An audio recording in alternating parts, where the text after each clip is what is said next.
So nagbabalik na naman ang inyong vlogger's friend Catrolia, and for today's video, i-haul natin yung mag-grocery kami kanina sa Walmart. So i-haul natin yung mga pinamili namin, including yung mga prices. Kasi ayan, dati ito yung mga gusto ko yung mga nag-haul ng grocery.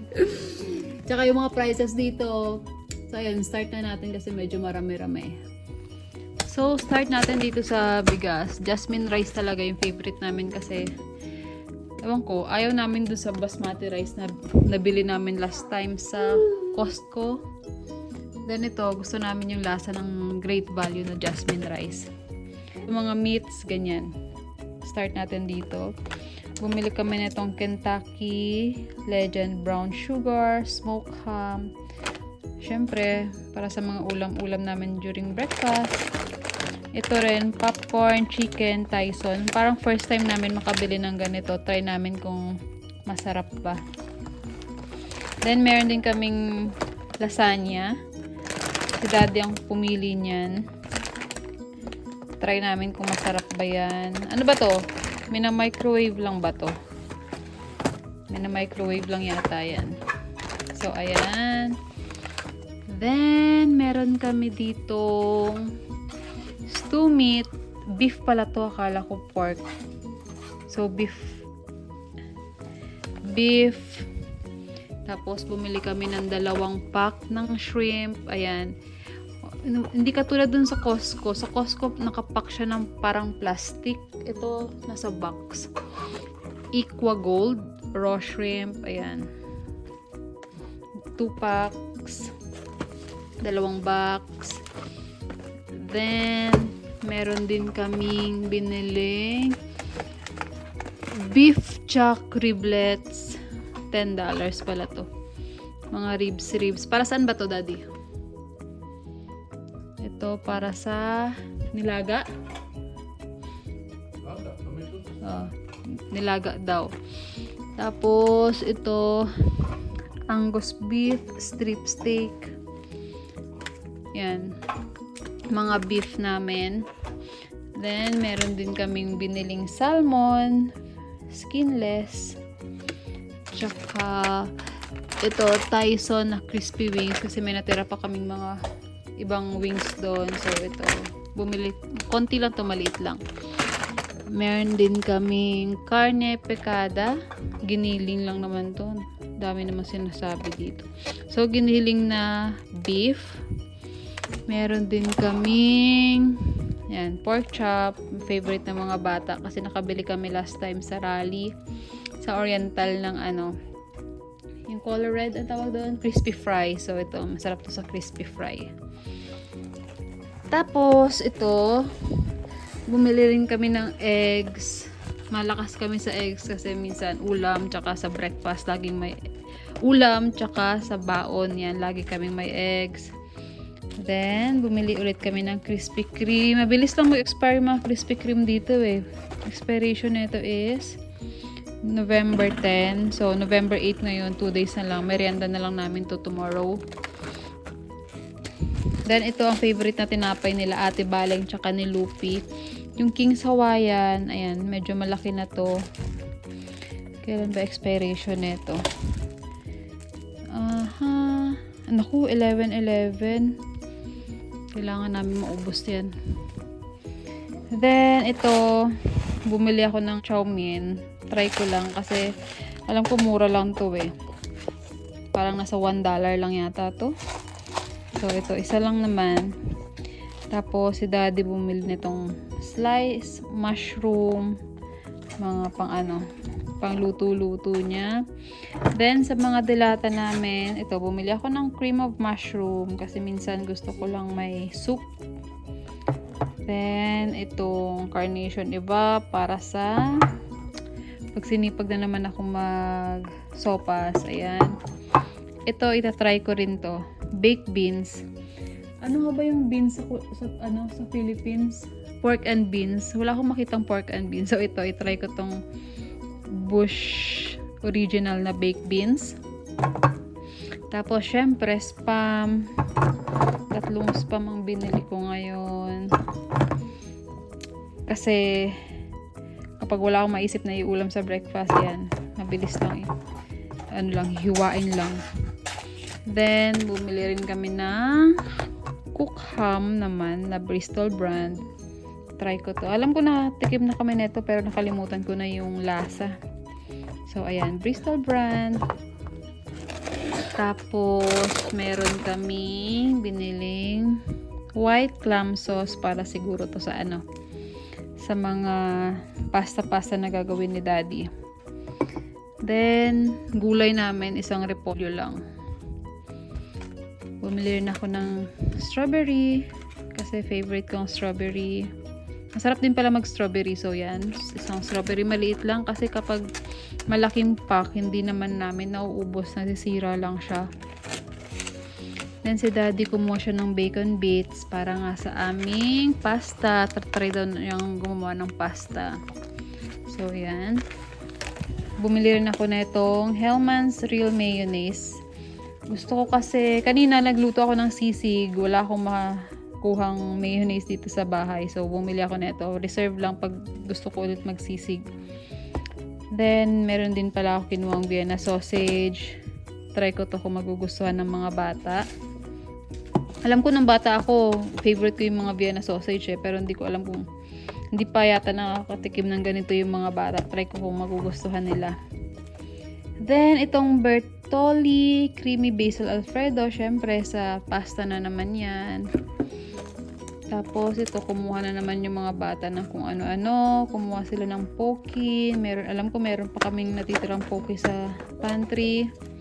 Si Lupi, kumuha ng Kinder Joy. Ito, may bubble gum na naman dito na hindi ko nakita. Nilagay na naman sa cart.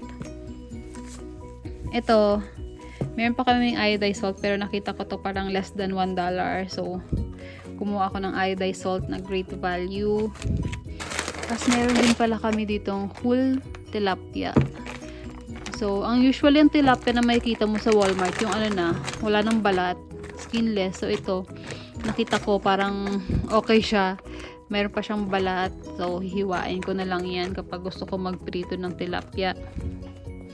Then, kumuha rin kami nitong great value na waffle cones. Kasi may ice cream pa kami. So, si Lupi, favorite niya yung mga cone. Yan, kumuha kami nito.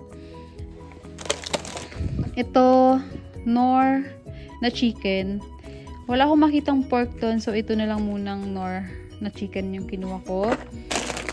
Then, sa mga chichirya, syempre sa Ate Bale ang mahilig sa chichirya, kumuha siya ng Cheetos, Flamin' Hot, Cheetos Crunchy, Takis, na ayoko ng lasa ng mga to, pero ewan ko bakit gusto nila. Saka Doritos. Ayan yung mga chichirya niya. Get this and this. Ano daw? Hindi ko to kinuha. Yung dalawa na. Sino kumuha niyan? I don't know si Daddy. So, habang nag-vlog ako, nandyan lang sila. Then, ito, Chips Ahoy. Para sa mga cookies ng mga bata. Kasi favorite nila mag-Chips Ahoy.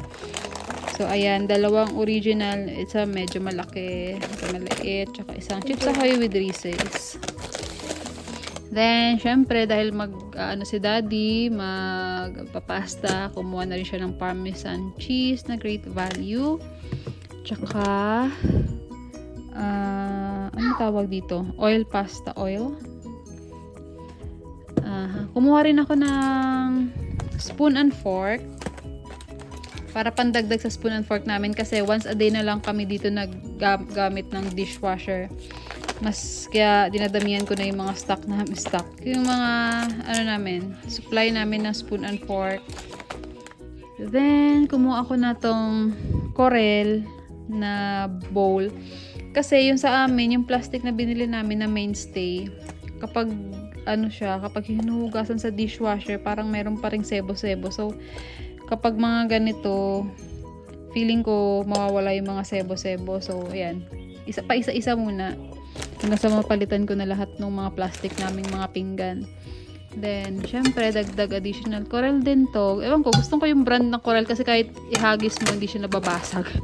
Dalawa lang. Dalawang plate, tsaka isang bowl, Corel. Then, Ngayon, nagka-coffee na rin si daddy kasi pang night duty siya. Mas gusto na niya. Nagkakape na rin siya. Dati hindi siya nagka-coffee. Katulad ko. So, ngayon, dito na kami sa US, nagka-coffee na kami kasi need namin mag-coffee at maging, stay alive, stay alive. Ganyan. So, bumili kami si daddy ng caramel macchiato na creamer. Ako, pumili ako ng Dunkin Donut. Hindi ko pa to natatry. Try namin to. Try namin kung okay naman to. So, ayan yung mga creamer namin. Nire-ref. Tapos, si Lupi, kumuha siya nitong, whole milk, na chocolate milk, na great value, 1%. Try namin kung masasarapan siya dyan. Then, syempre, sabon namin kasi magastos kami sa sabon. Gain naman ang kinuha ko ngayon, hindi ko alam. Kasi mabango naman yung Tide, pero ito, try ko rin kung mabango tong Gain naman. Then, Nescafe Classico, padala sa Philippines yan. Di naman kami nagkakape ng ganyan matapang ba to? Basta ganyan, padala sa Philippines. Tapos ito, Belgian Waffle Mix, Crusties. Try ko mag waffle. Kasi bumili rin ako na itong wafflera.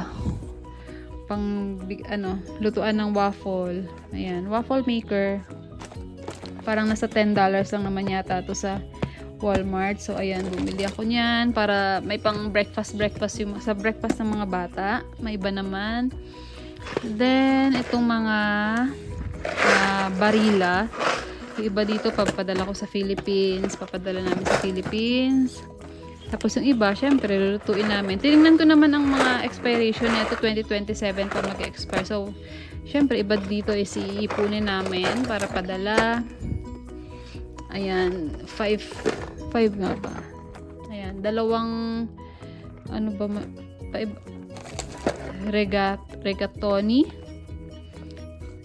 regatoni yung pahaba, tapos meron ding pen, basta ganyan. Hindi mo alam yung paano magbasa. Saka medium shells. Ano ba nabibisaya ako? Medium shells, ayan. Then, ito, try namin to ni daddy, yung McCoffee na K-cup pods. Kasi, wala.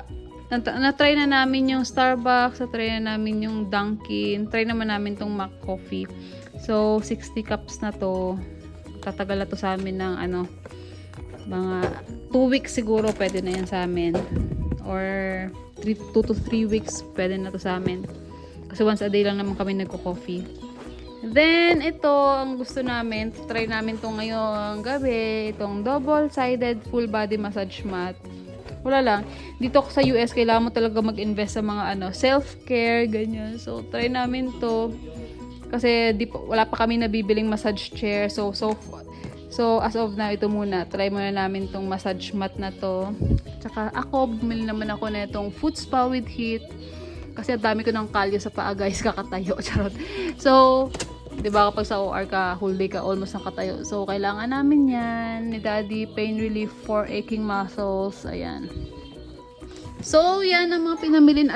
Yan ang pinamili namin ngayon, guys. A total of 455. Ganyan. So, ayun lang. So, yun yung mga pinamili namin for today's video. Ayan. Yung mga yan. Siyempre, pagkatapos nito, mag-ano na naman ako. Iaayos ko na naman to sa ref namin, tsaka sa pantry. So, ayun lang. Ginawa namin ngayon. Nag-grocery lang kami. And then, bukas, try namin. Lumabas naman. Mag-banding-banding ulit kami sa labas. So, another vlog na naman yun, guys. So, ayun lang. Medyo nagmamahal ng mga bilihin dito sa US. As in, mahal na rin. Bumaba pagdating ni Trump. And, since tapos ng election, medyo maano dito sa election, medyo ano tawag doon? Maano sila, masyado silang Embedded. Oo, embedded. Embedded. Hindi, bukod doon, basta masyado silang dito sa election, guys. So, no comment na lang ako kasi syempre, para iwas issue, ganyan. So, sana nga bumaba pa yung mga bilihin. Sana may chance na bumaba pa siya para naman makabili pa kami ng mas marami. At may mas ma-vlog tayo ng madami. So, yun lang, guys. Thank you for watching this vlog. Bye! Bye, guys! Ayan. Kakagaling lang namin sa grocery. Bye!